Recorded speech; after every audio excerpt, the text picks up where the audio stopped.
সাংবাদিকরাই স্বাধীন সাংবাদিকতার বড় বাধা। রাজনীতিবিদরা তাদের দলীয়করণ করে না, তারা নিজেরাই দলীয় হয়। আলাদা আলাদা সংগঠন করে নিজেদের মধ্যে বিভেদ সৃষ্টি করে। সোমবার ঢাকায় ব্রডকাস্ট জার্নালিস্ট সেন্টার বিজেসির আলোচনা সভায় এসব কথা বলেন বিএনপি মহাসচিব মির্জা ফখরুল ইসলাম আলমগীর।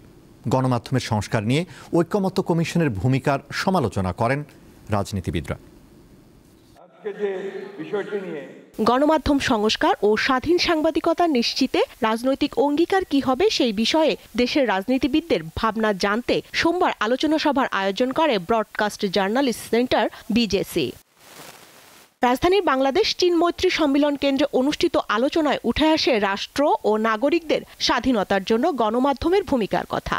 বিগত 15 বছরের গণমাধ্যমের বিরূপ চিত্র তুলে ধরে তার সমাধানে অন্তর্বর্তী সরকার ও ঐকমত্য কমিশনের ভূমিকার সমালোচনা করেন রাজনীতিবিদরা। গণমাধ্যমকে আমরা ফোর্থ স্টেট বলি, ওয়াচডগ বলি, কিন্তু গণমাধ্যমের এটা ঠিক যে কাজের পরিবেশটা কোনো সরকারই দেয় না। গণমাধ্যমের জন্য কতটুকু কাজ করলাম আমরা যতটুকু আশা করেছিলাম এই সময় সেটা বাস্তবায়ন আশা করিনি, কিন্তু কোনো পথরেখা কি রচনা করতে পারলাম?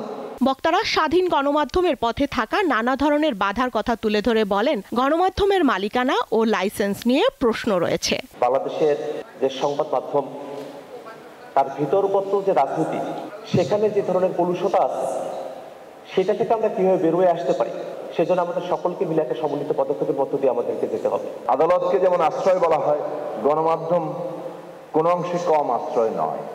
গণমাধ্যমই আধুনিক রাষ্ট্র ব্যবস্থার জনগণের জন্য সবচেয়ে বড় আশ্রয় হিসেবে থাকে। সাংবাদিকরা হচ্ছেন ওয়াচডগ, তখন এটা মিন করে কি?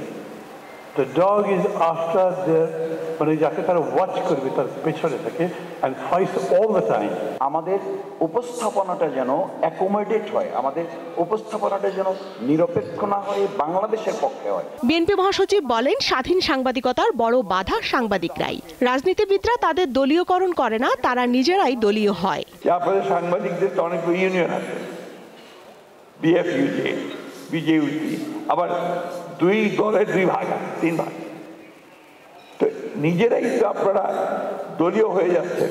রাজনৈতিক দলগুলো তো আপনার কাউকে পকেটের মধ্যে নিতে চায় না।